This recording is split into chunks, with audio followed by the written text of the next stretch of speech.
naquela ceia, em razão da qual esta nos reúne hoje aqui, havia sentimentos os mais diversos. Primeiro, os sentimentos dos discípulos, que eram sentimentos que estavam longe de serem harmônicos e de um tema único, ou pelo menos sequer de temas que se conectassem entre si.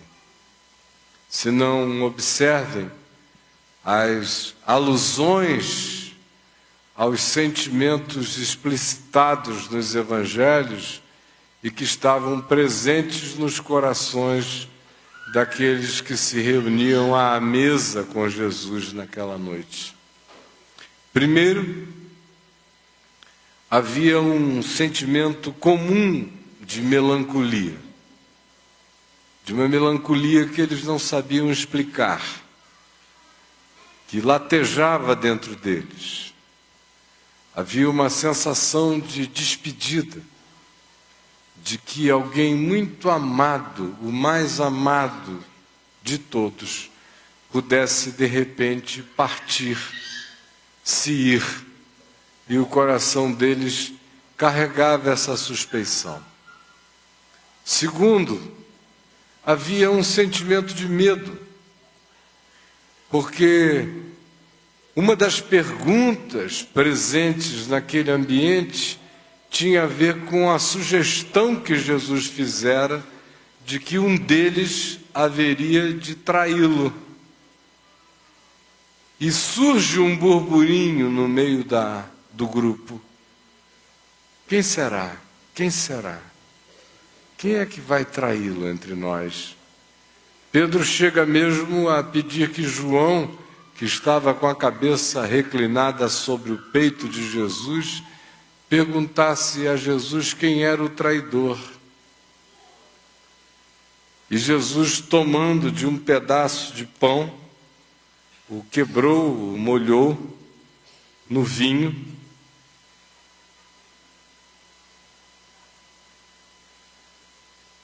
e o deu a Judas Iscariotes, dizendo: este a quem eu der este pedaço de pão molhado é quem haverá de me trair. E Judas tomou do pão e comeu. E a seguir Jesus lhe falou ao ouvido: o que tu tens de fazer, faze-o depressa.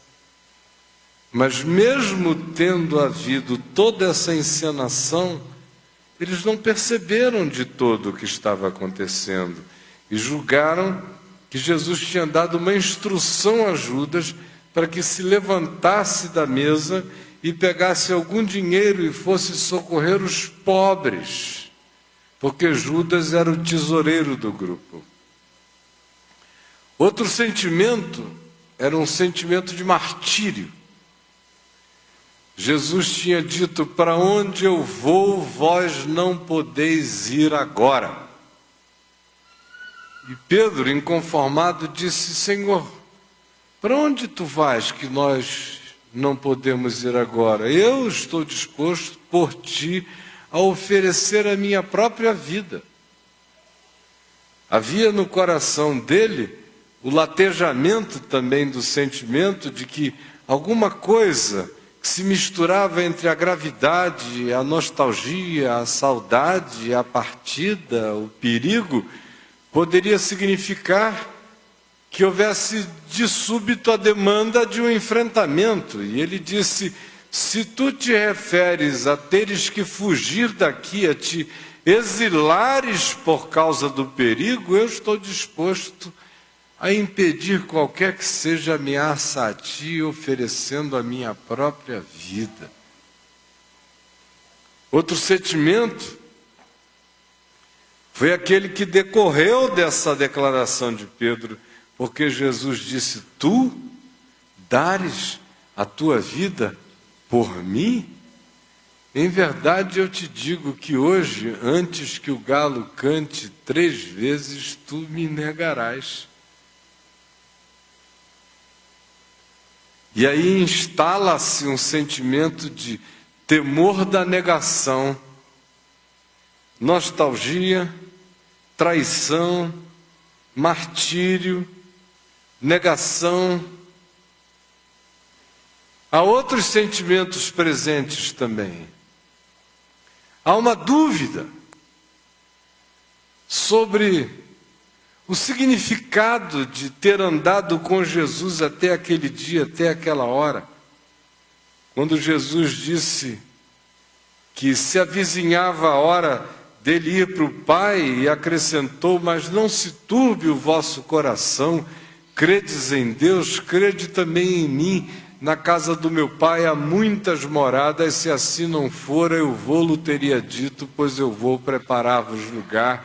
E quando eu for e vos preparar lugar, eu voltarei e vos receberei para mim mesmo, para que onde eu estou estejais vós também.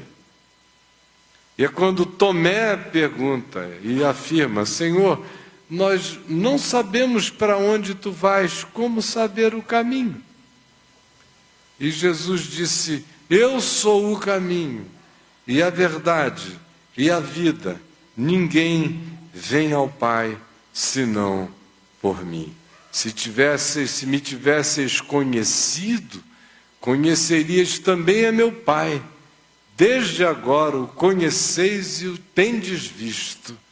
Ao que um dos discípulos acrescentou: Senhor, mostra-nos o Pai, isto nos basta. E Jesus disse a ele: Filipe, há tanto tempo eu estou convosco e não me tendes conhecido. Quem me vê a mim, vê o Pai. Como dizes tu, mostra-nos o Pai? Não crês que eu estou no Pai e que o Pai está em mim? As palavras que eu vos digo, não as digo por mim mesmo, mas o Pai que permanece em mim faz as suas obras. Crede-me que eu estou no Pai e que o Pai está em mim. Crede-me, ao menos por causa das mesmas obras. Há outro sentimento se instala. É o sentimento de pertencimento, de vincularidade, de continuidade. Porque Jesus logo adiante diz: eu sou a videira verdadeira e o meu Pai é o agricultor. Todo ramo que estando em mim não der fruto, ele o corta. E todo o que dá fruto, ele limpa, para que produza mais fruto ainda. Ora, vós já estáis limpos pela palavra que eu vos tenho falado. Permanecei em mim, e eu permanecerei em vós. Como não pode a videira, o ramo, dar fruto de si mesmo, se não permanecer na videira, nem vós o podeis dar, se não permanecerdes em mim. Permanecei em mim, e eu permanecerei em vós, e assim vos tornareis meus discípulos. Não fostes vós que me escolhestes a mim, pelo contrário, eu vos escolhi a vós outros, e vos designei para que vades e deis fruto, e o vosso fruto permaneça. Mas assim dizendo, surge no coração deles a questão de quem é que está, mas não é, quem é que está e é, quem é que pode estar andando tão perto sem ser, e quem é aquele que de fato é e está porque é.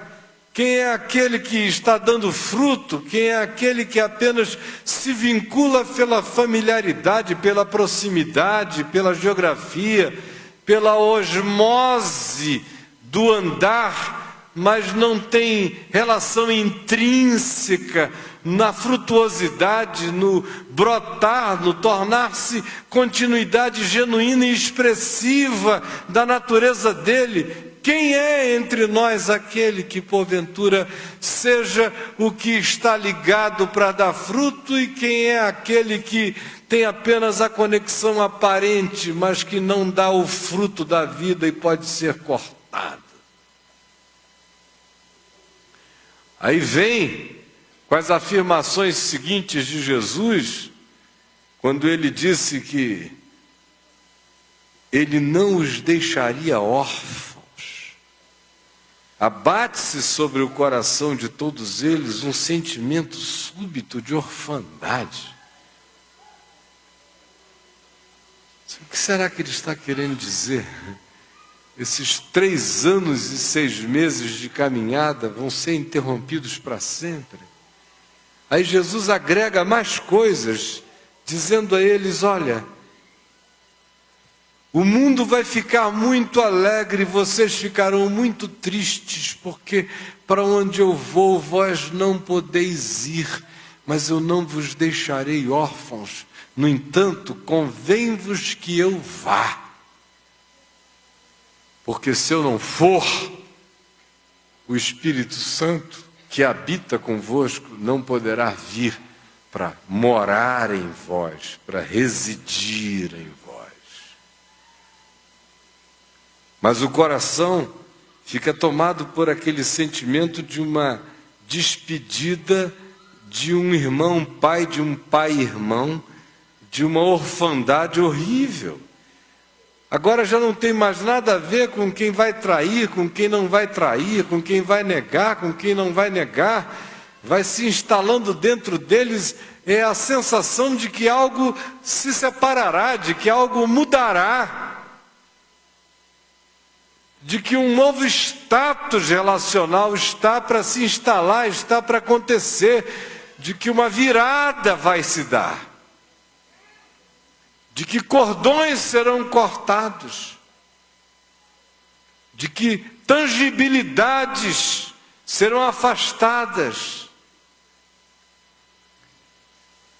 de que aquilo com que os olhos contaram todos os dias já não mais poderão contar, que a alma vai ter que desenvolver novos mecanismos de satisfação do amor com o ente amado, para além daquilo que se objetize no toque, na palpabilidade, na visibilidade. E Jesus insiste nisto, a tal ponto que se diz que grande tristeza vai se abatendo entre eles. E Jesus diz: vós agora estáis tristes. Vós agora estáis tristes. Vós agora estáis tristes. Tudo tinha começado com um chamado para que eles não ficassem exaltados. Tudo tinha começado com Jesus tirando as roupas, ficando nu, lavando os pés deles e dizendo a eles: eu estou dando exemplo a vocês, sejam assim, lavem os pés uns dos outros, lavem os pés uns dos outros, lavem os pés uns dos outros. Dali o sentimento foi para: um de vós me trairá. Quem será? Quem será? Quem será? Judas é indicado, mas ninguém percebe. Sai, eles notam a saída, mas não discerniram que alguém tinha sido indicado. Um sentimento de tristeza se dilui. Medo de negação vai assomando o coração deles, porque Jesus ameaça ir para onde eles não podem ir. E Pedro diz: por ti eu daria a vida. E Jesus diz: não, tu me negarás ainda hoje.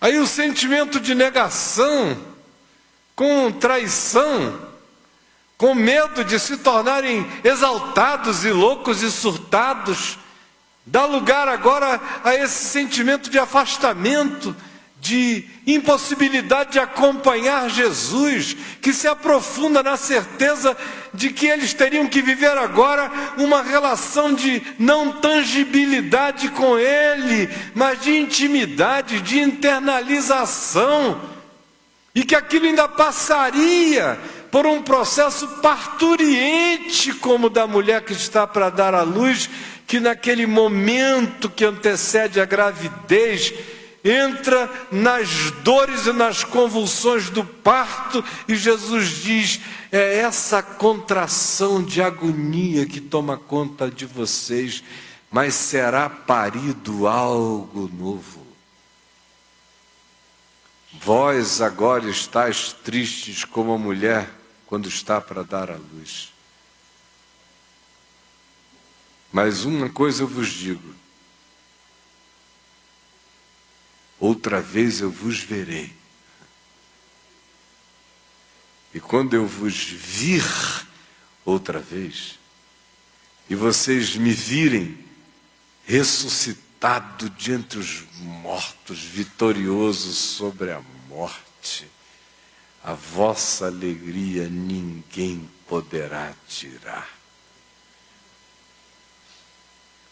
Aí ele, sem levar em consideração o risco de que aqueles a quem ele serve o pão e o vinho podem ser figuras surtantes, capazes de se exaltarem, de se tornarem importantes uns sobre os outros, sem levar em consideração o fato real da traição, sem levar em consideração o fato concreto da negação, sem também levar em consideração o fato diluído de que todos ali haveriam de se dispersar. Ele prossegue como inicia: tendo amado os seus que estavam no mundo, amou-os até ao fim. E pensou deles o melhor. E não se importou com quem eles eram. Disse que entre eles haveria gente com chance de surtar o surto da autoexaltação.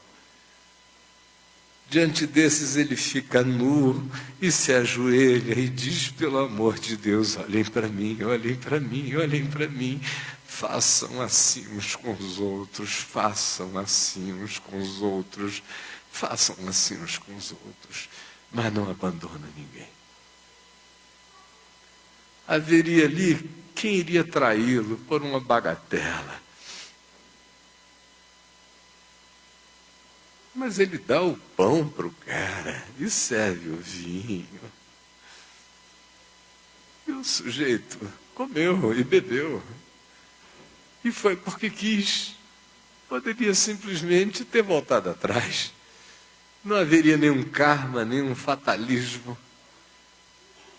Não se assustem de que eu lhes diga: Deus não precisava do homem chamado Judas para cumprir todas as profecias acerca de Jesus. Judas poderia ter se desjudificado.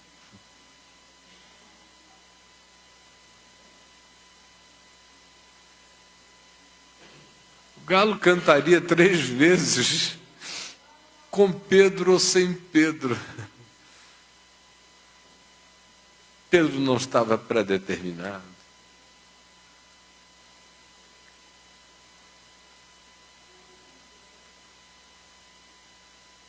Sentimentos de angústia, de nostalgia, de orfandade, não era uma peculiaridade psicocoletiva daquele grupo.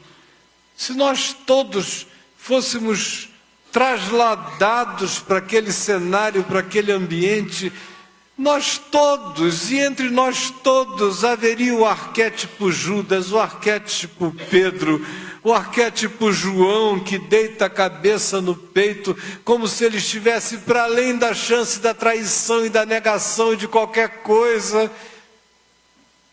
Embora ele fosse seguir Jesus mais adiante até a cruz, à sombra das mulheres, porque na hora em que os soldados vieram, também ele correu na escuridão.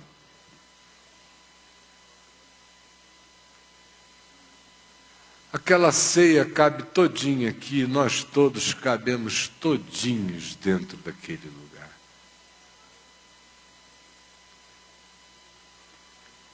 E Jesus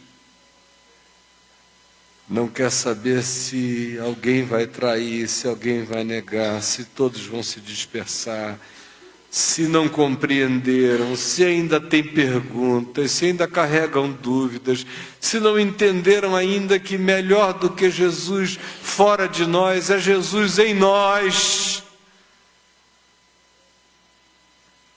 Mesmo sabendo que todos se dispersariam, mesmo sabendo que alguns são ramos que vivem da presunção de pensarem que a proximidade os vincula a alguma coisa, sem se darem conta de que só está nele quem se alimenta dele, quem vive dele, e não porque é aparentado dele, ou tem proximidade com ele, ou suga alguma coisa dele, ou tem qualquer que seja o tipo de intimidade histórico-psicológico com ele.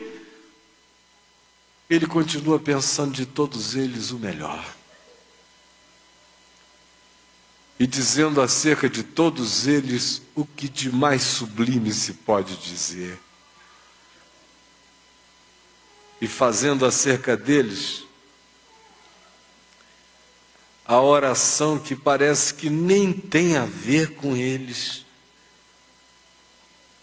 E que diz: tendo Jesus falado estas coisas que eu acabei de falar a vocês, levantou os olhos aos céus e disse: Pai, é chegada a hora, glorifica teu Filho, para que o Filho te glorifique a ti, como lhe conferiste autoridade sobre toda a carne, a fim de que ele conceda a vida eterna a todos os que lhe deste.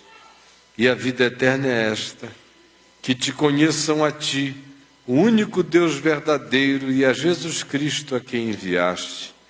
Eu te glorifiquei na terra, consumando a obra que me confiaste para fazer. E agora glorifica-me, ó Pai, contigo mesmo, com a glória que eu tive junto a ti antes que houvesse mundo. Manifestei o teu nome aos homens que me deste do mundo, que são esses acerca dos quais eu falei a vocês, meus irmãos. Eram teus, tu mos confiaste, e eles têm guardado a tua palavra, apesar de tudo isso que Jesus tinha dito acerca deles. Agora, eles reconhecem que todas as coisas que me tens dado provêm de ti, porque eu lhes tenho transmitido as palavras que me deste, e eles as receberam e verdadeiramente conheceram que saí de ti e creram que tu me enviaste. É por eles que eu rogo, é por eles que eu rogo, é por eles que eu rogo, é por eles que eu rogo, é por eles que eu rogo, é por eles que eu rogo, é por eles que eu rogo, é por eles que eu rogo, é por eles que eu rogo, é por eles que eu rogo, é por eles que eu rogo, é por eles que eu rogo, é por eles que eu rogo. Eles têm o potencial de trair, todos eles, de negar, de fugir, de se oferecer para morrerem e escaparem, de dizerem que creram sem terem entendido nada, de dizerem que me amam, mas sem me quererem de fato dentro deles. Eles me preferem como guia do que como presença.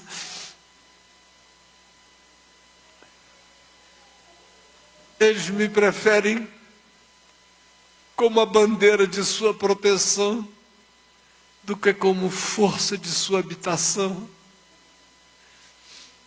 Eles têm um potencial do orgulho, da exaltação, do surto egótico,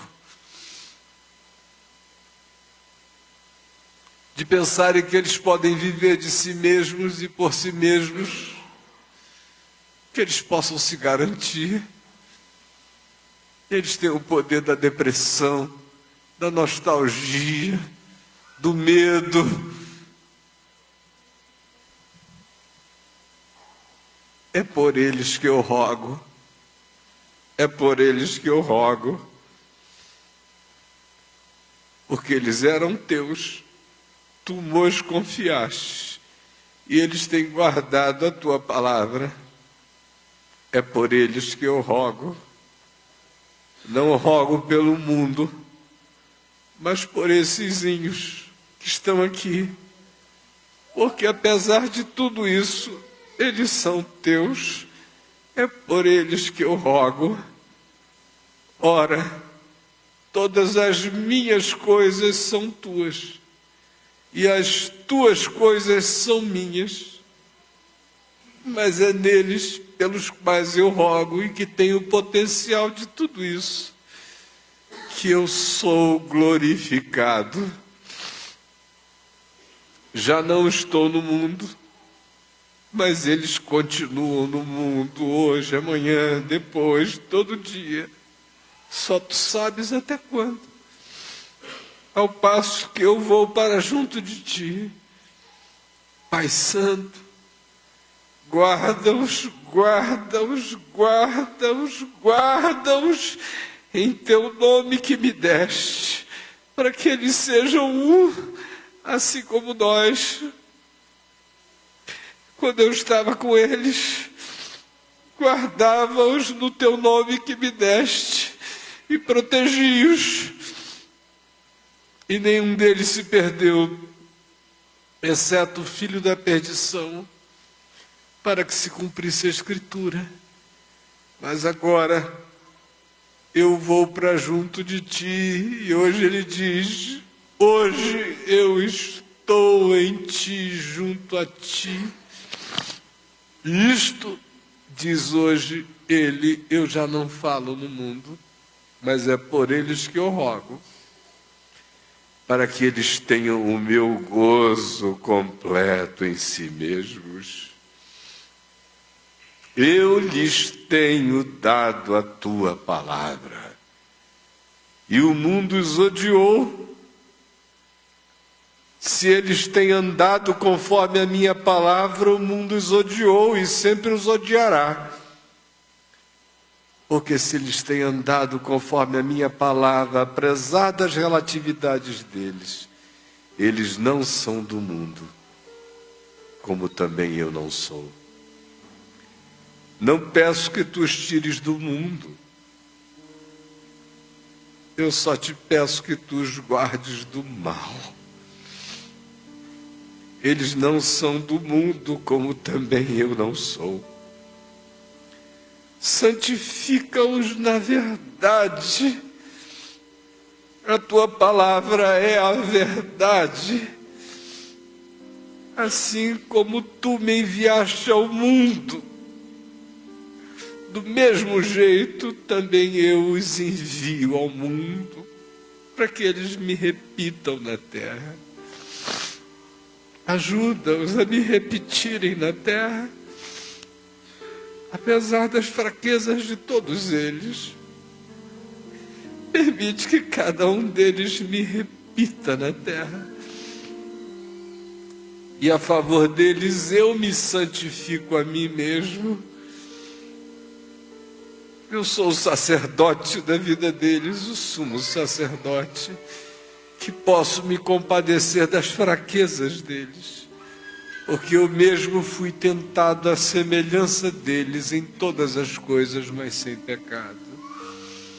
A favor deles eu me santifico a mim mesmo, para que eles também sejam santificados na verdade. Salva-os da mentira, do auto-engano, da dissimulação. não rogo somente por estes, mas também por aqueles que vierem a crer em mim em volta da terra, no curso da história, em todo o planeta, por intermédio da sua palavra, a fim de que todos sejam um. E como és tu, ó Pai, em mim, e eu em ti, sejam eles em nós, porque se assim for, e só se assim for, o mundo terá uma chance de crer, de ver, de perceber que tu me enviaste. Eu lhes tenho transmitido a glória que me tens dado,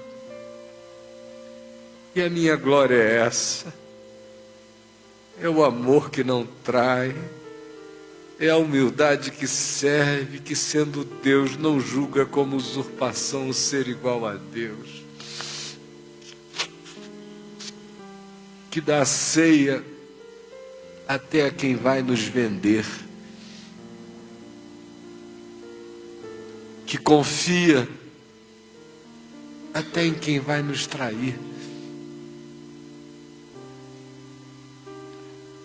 Eles têm transmitido a tua glória, que é a glória do amor que não tem medo de amar, para que eles sejam um.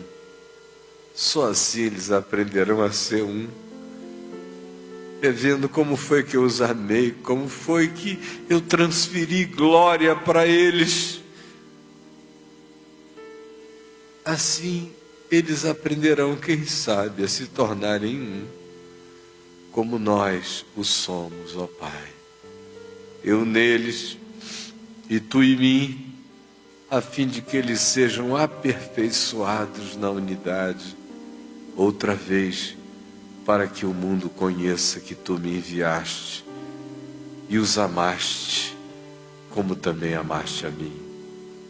Pai, a minha vontade é que onde eu estou, estejam também comigo os que me deste. Esta é a minha vontade. Enquanto isto eu estou neles, até o dia em que eu voltarei para eles, ou até o dia em que eu os tomarei para mim, porque a minha vontade é que onde eu estou estejam também comigo os que me deste. Então, enquanto eu não venho para eles e eles não vêm para mim, eu quero estar neles, para que eles vejam com a minha presença neles, ou com a presença deles em mim, ou com a minha manifestação no mundo em glória quando eu voltar, para que eles vejam a glória que me conferiste, porque me amaste desde antes da fundação do mundo. Pai justo, o mundo não te conheceu, eu, porém, te conheci. E também estes que têm um surto da autoexaltação, da negação, da traição, da dispersão, da depressão, da melancolia, da dúvida, estes, apesar de tudo, também compreenderam que tu me enviaste. E eu lhes fiz conhecer o teu nome e ainda o farei conhecer mais, muito mais, muito mais. Que não importa o quanto eles creem em mim, eles vão aprender que o que importa é que eu crie neles, e assim será, a fim de que o amor com que me amaste esteja neles, e eu neles esteja.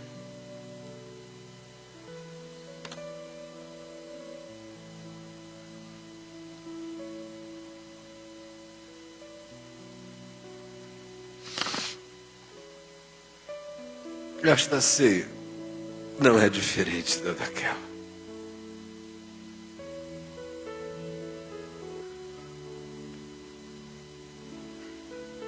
Disse o Senhor: tomai e comei. Isto é o meu corpo, que é dado por vós. Todas as vezes que comerdes este pão, fazei em memória de mim, e fazei sabendo que eu sei quem vocês são, e que eu os amei,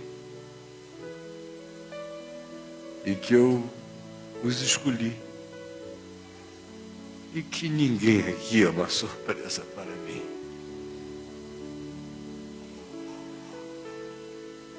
Comam, sabendo que eu criei muito mais em vocês do que vocês jamais conseguirão crer em mim. Porque Deus estava em Cristo, reconciliando consigo mesmo o mundo, não imputando aos homens as suas transgressões. Porque Deus amou ao mundo unilateralmente de tal maneira que deu seu Filho unigênito, para que todo aquele que nele crê, apesar de tudo, não pereça, mas tenha a vida eterna. Comei, irmãos.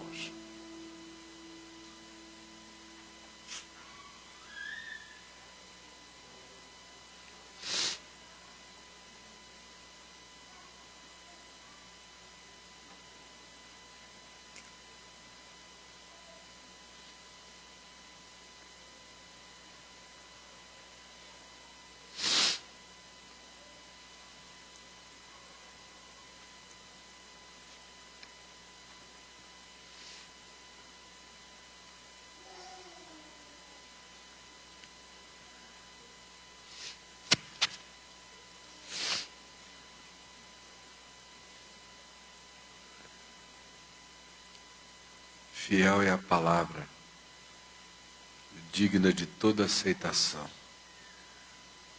que Cristo Jesus veio ao mundo morrer pelos pecadores, dos quais eu sou o principal.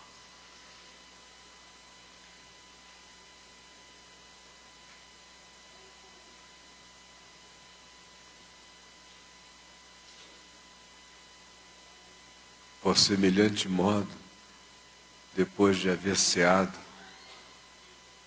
o Senhor Jesus tomou também um cálice e o deu aos seus discípulos e lhes disse: este cálice é a nova aliança no meu sangue. É um pacto irreversível de amor. Não porque vocês me tenham amado primeiro, mas porque eu amei vocês primeiro. O melhor amor de vocês é apenas uma resposta constrangida ao meu amor, quando vocês conseguem dar. E não foi porque eu me enamorei de vocês. Não foi porque vocês me seduziram de beleza. Eu amei porque eu amei. Por causa de mim. Não teve nada a ver com vocês. Não tem nada a ver com vocês. É um mistério. Tem a ver comigo. Nem o inferno sabe. Nem os anjos. Por que que eu vos escolhi para mim mesmo? Este é o sangue da aliança. Bebei dele todos.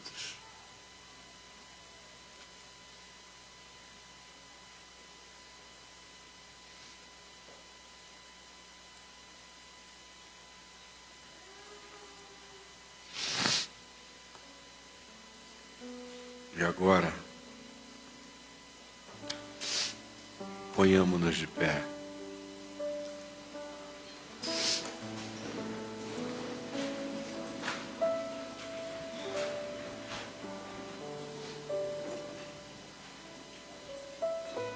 Eu vou pedir que alguns irmãos peguem os cálices e se coloquem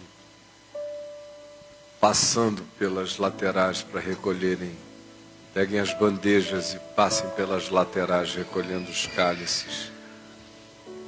Enquanto nós cantamos, eu quero voltar ao início de tudo. Eu quero voltar ao primeiro amor. Eu quero mesmo, eu quero para mim. Eu queria, eu quero.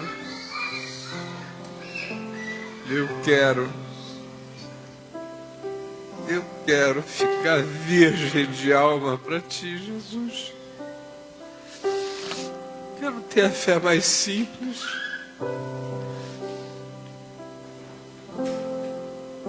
Eu quero saber tudo como se eu não soubesse nada. Eu quero conhecer tudo em permanente estado de perplexidade. Eu quero pregar as insondáveis riquezas do teu conhecimento, como se eu estivesse sendo assustado pela boa nova pela primeira vez na vida, todo dia. Renova o teu amor em mim, apesar de mim.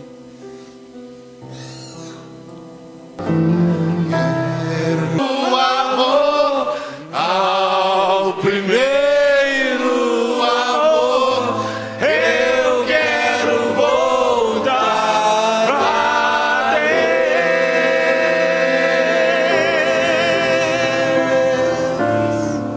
Aleluia, aleluia, aleluia. Pegue na mão de quem está ao seu lado. Pegue como quem transfere graça, fé, bênção.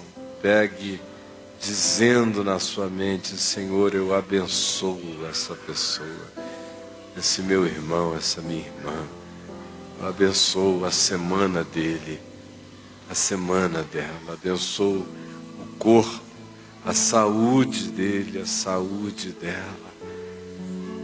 A alma dela, Senhor, tira toda a confusão, coloca luz, coloca direção na alma do meu irmão, da minha irmã. Ilumina o espírito dele, o espírito dela, para que ele discirna a tua glória e viva por meio dela, e não se deixe iludir por nenhuma outra sedução. Eu abençoo este irmão, eu abençoo esta irmã. E é em comunhão com ele que eu oro: Pai nosso que estás nos céus, santificado seja o teu nome. Venha o teu reino, seja feita a tua vontade, assim na terra como nos céus. O pão nosso de cada dia nos dá hoje. Perdoa as nossas dívidas, assim como nós perdoamos os nossos devedores, e não nos deixes cair em tentação, mas livra-nos do mal, pois teu é o reino, o poder e a glória para sempre. Aleluia. Amém. E que o Senhor, o único Deus vivo e verdadeiro, que é Pai de todos, está em todos, se manifesta em todos, e que o Cordeiro eterno, o Cristo de Deus, o Emanuel, chamado Jesus entre nós na história humana, o Filho, o irmão mais velho, o herdeiro de todas as coisas, nosso Salvador, antes de haver criação, nosso Salvador na plenitude dos tempos, nosso Salvador depois dos tempos, nosso Senhor eterno, e o Espírito Santo, que é o Espírito da vida antes de haver vida, e que mantém a vida, toda criatura, toda a criação, todo o mundo, toda a dimensão, todos os cosmos, todas as fontes de energia, e que também é o consolador do amor em nossa alma, que é o consolador da esperança inapagável no nosso ser. Que esse Deus único, inexplicável, que é puro mistério, que é um só, seja sobre nós, hoje e sempre, em nome de Jesus. Amém e amém. Aleluia.